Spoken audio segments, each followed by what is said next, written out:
you said that the National Trust owns common land, but then it's not common land, is it? Well, common land, yes, sorry, yes, indeed. No, it's complicated. Common land is land that is registered as common land, and there was a process of registration in the 1960s. So you still get common land these days, but common land's always been private. I mean, it's always a private. It was land privately owned over which other people themselves owned common right, and we were.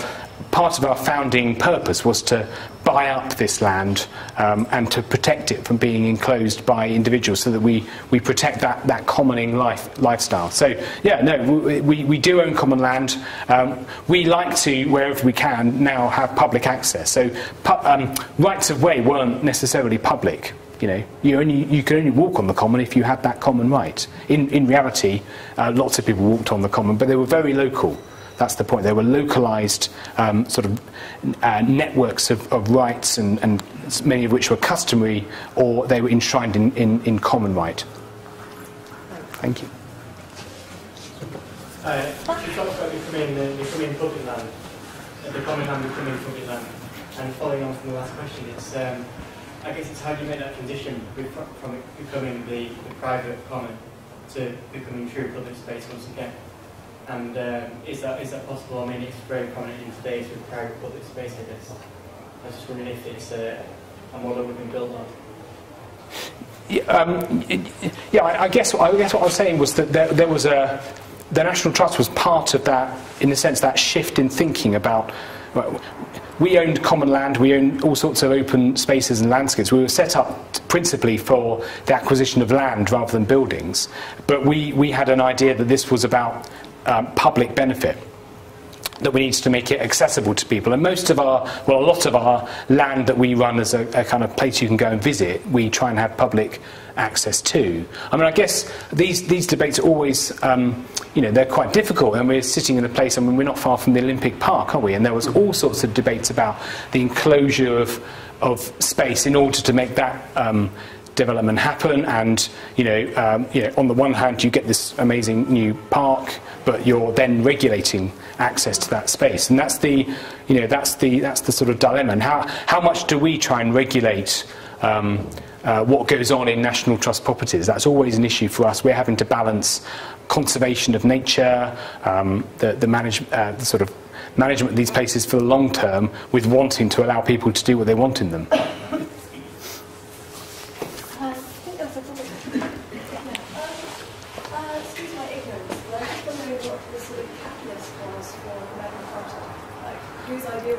Magna Carta. Yeah, so it was it's a good question. I'll try and answer it. I'm not sure I can. I think it was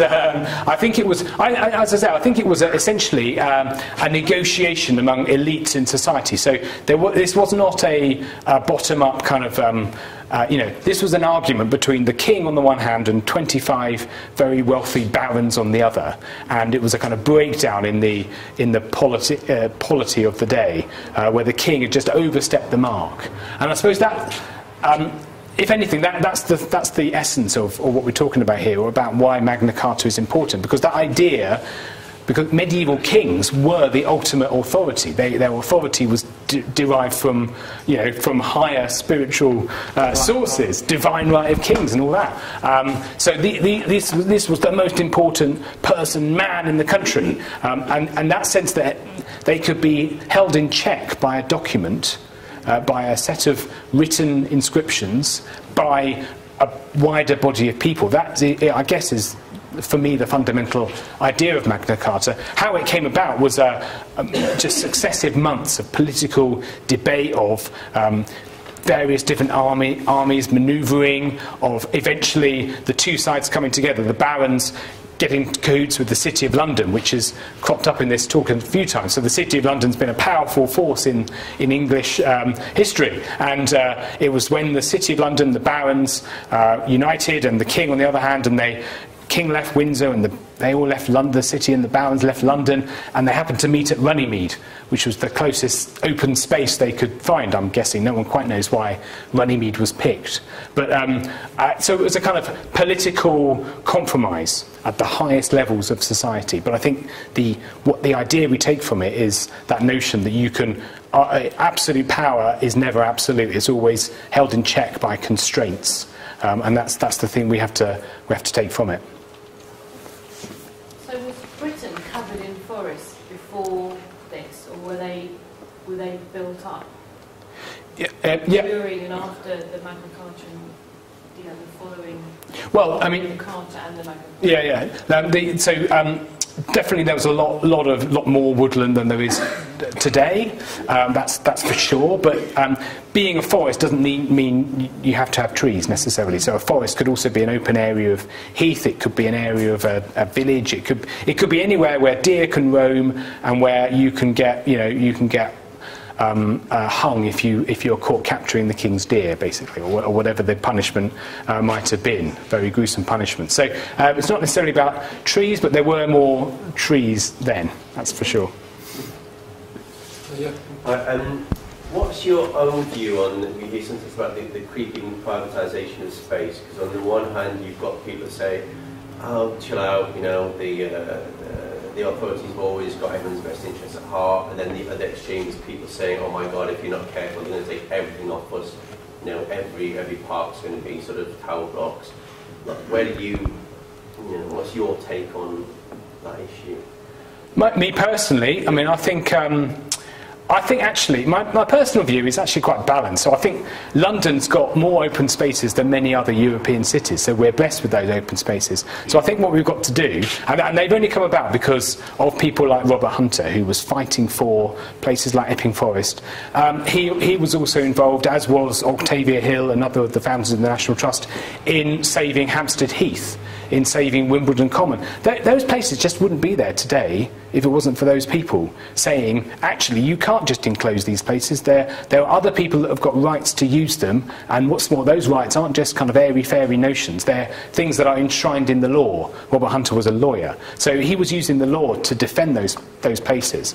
So I think, actually, on balance, we're quite blessed with those places. We should value them more. We should take it on. The fact of the matter is, a lot of those places fell into the hands of local government, which was kind of growing in importance at the end of the 19th century. And what's happening now is that of course, because of cuts and things, there are fewer resources going into those open spaces. So I think we have an imminent kind of crisis on our hands in terms of how these open spaces and parklands, which are absolutely fundamental to all of our well-being and the well-being of future generations, how they are to be managed and looked after going forward.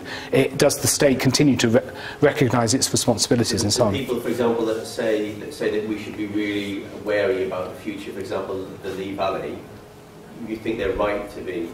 Yeah, I think they are, because and we always have to defend where there's a kind of communal sense of ownership of a place. We have to defend it against the interests of private interests kind of eroding and coming in and encroaching on that land. Sorry, just what was the story about how the Enclosures Acts came in? Because there are always these kind of acts that come in to enable private interest to take over public space, public land. Yes. And there are all sorts of yes. They are today. But how did that come? So enclosures are a process, but you're right, there were enclosure acts as well. The process of enclosure is where you can have enclosure by agreement. Everyone just says, okay, it's much more simple to manage the land in this way. Medieval countryside had open field farming.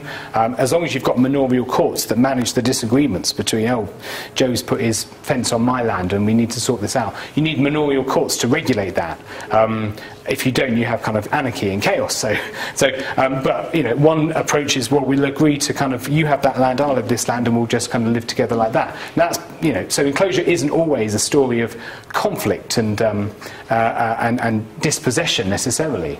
However, there were then, in the 18th century in particular, private acts of parliament, whereby landowners, particularly the dominant landowners in an area, could, through an act of parliament, force an enclosure to happen. And in many places that did dispossess lots of poorer people who might not, well, if you didn't have land, any interest in the land, you were generally not, you didn't come off well out of an enclosure act.